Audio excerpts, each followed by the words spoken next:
Remarkably and thankfully, in the final months of Path of Exile 2 early access, the developers seem to be going back on their nerf and change nothing during League's policy, specifically when it comes to builds. The absolute masters of manipulating the game found another way to abuse the Vaal temple, but the developers responded before it got out of control.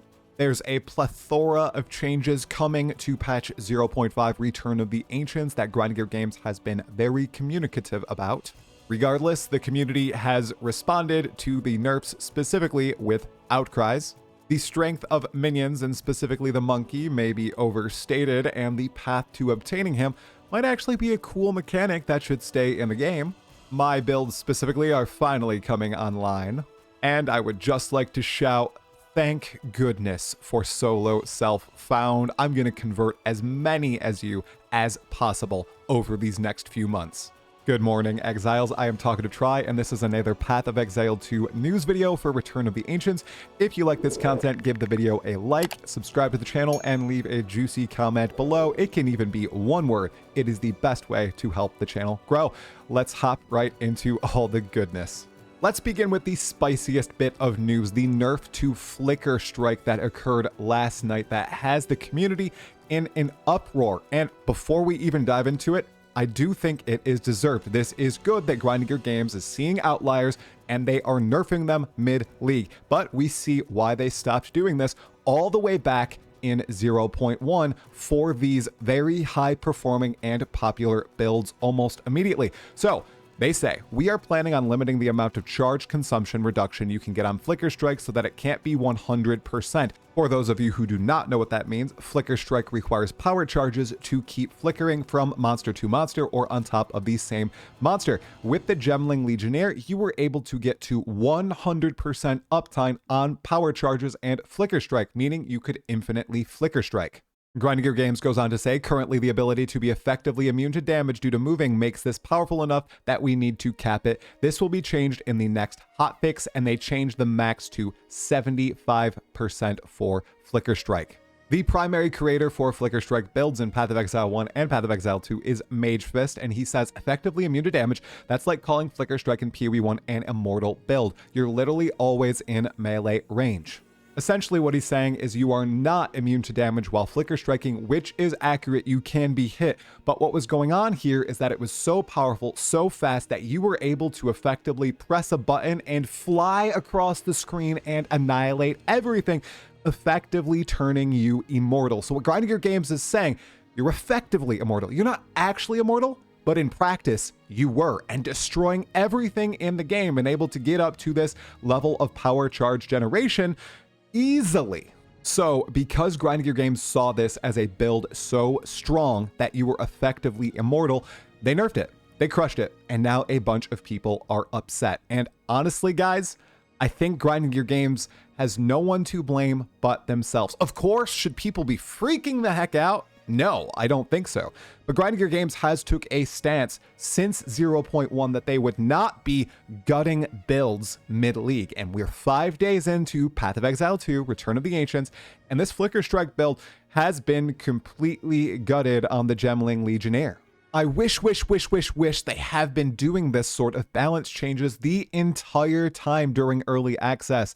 They should not have stopped doing it in 0.1 and only fixed bugged cases, but also fixed absolutely bonkers broken cases too during 0.2, 0.3, and 0.4, because even though they said they had a no nerf policy, they did fix bugged things in the past. They did it this very patch with the hollow focus node on the martial artist, where you could essentially keep walking while channeling at maximum speed. But because they're not doing stuff like this consistently the past year of early access, people are up in arms about it. The vast majority of people writing about this are very upset about the change, even though it is deserved. I hope they continue to do this the rest of 0.5, continue to nip things in the bud and make drastic swings toward balance. Otherwise, people are going to just bubble up and use the most powerful builds. What they need to do right now is balance the game for 1.0. The big launch is all that matters right now, and they should be squashing cases like this that are massive outliers in which you are effectively immortal far more often. Do you agree with me? Do you agree with Mage Fist or Jung Roan? Let me know in the comments below, everybody. I think this is a W change, even though it is pissing off a pretty large section of the Path of Exile 2 community. Now let's move on to something equally spicy, the Vaal Temple. A mere 13 hours ago, the top farmers among us, like Fubgun, were preparing to do a new form of the snaking strategy in the Vaal Temple in 0.5. Live on stream, people were freaking out. Everybody was getting ready to blast the temple and load themselves up with currency. However, Grinding Your Games very quickly responded to this, addressed it on Twitter, and released a hotfix before anything could go out of control. It is hilarious that another form of the snake from 0.4 existed in 0.5 and needed to be fixed immediately by Grinding Your Games, but shout out to them. They did not let the economy get out of control. They fixed it immediately, and the impact on the trade league for 0.5 should be minimal. There have been a couple other things that have impacted the economy that they have also hotfixed, including the ability to get the ritual rewards reroll to 100%, so you could infinitely reroll, although you were limited by number of rerolls and the amount of currency that you had to buy items. That is now capped at 90%. They've also, if you look at your screen here, have been fixing all of the progression issues and the crashing issues in the game pretty consistently.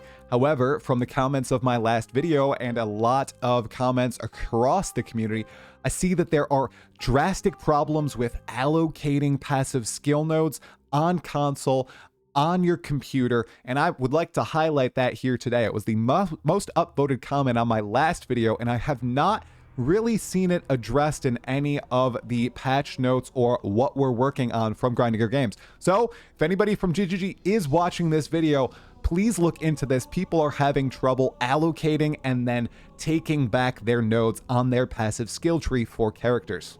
We also have a chunky What We Are Working On Part 2 post from Grinding Your Games talking about specific changes that they will be adding to the game. For example, they are adding a large number of new Atlas tree nodes which add more content to specific biomes.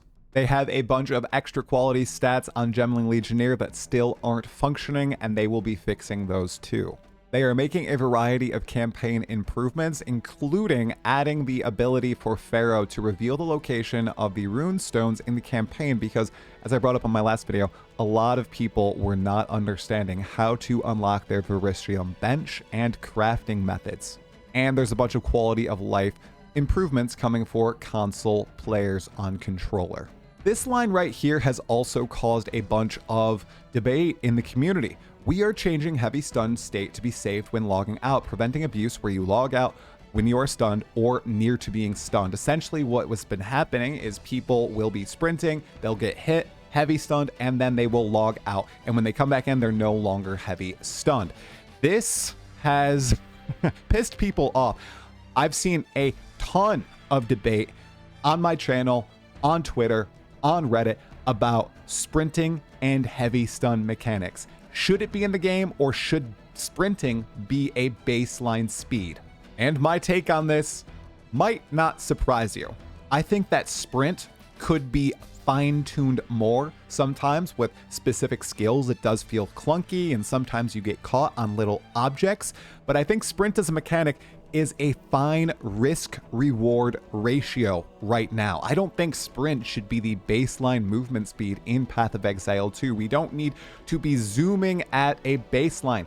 You can get your movement speed to drastically high numbers in the endgame if you really want to, but throughout the rest of the game, if you sprint, you should be in danger of getting smashed.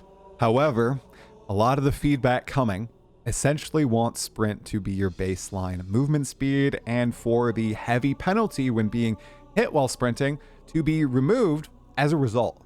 I'm firm on keeping these punishing mechanics in the game. If you're sprinting, you should know it's a danger, and the only changes I think should happen is just smoothing out the use of sprint when you clip onto objects or you're using skills that make it feel a little clunky.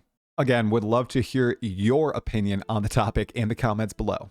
And before we talk about my solo self-found journey, I wanted to update my take on minions and specifically the monkey being busted, because some of you have convinced me that this is actually a pretty cool mechanic that just needs some smoothing out. Finding your giga powerful monkey is actually like a beast hunt on the Atlas. You have to use tablets to juice your maps properly. You have to find the proper map that has the monkey boss, and the monkey boss has to spawn with the proper modifiers to juice it to a massive degree. I do think that's actually cool. It's like you're going on an animal hunt to find the perfect companion on your Atlas, and it adds an extra journey to that specific archetype of character.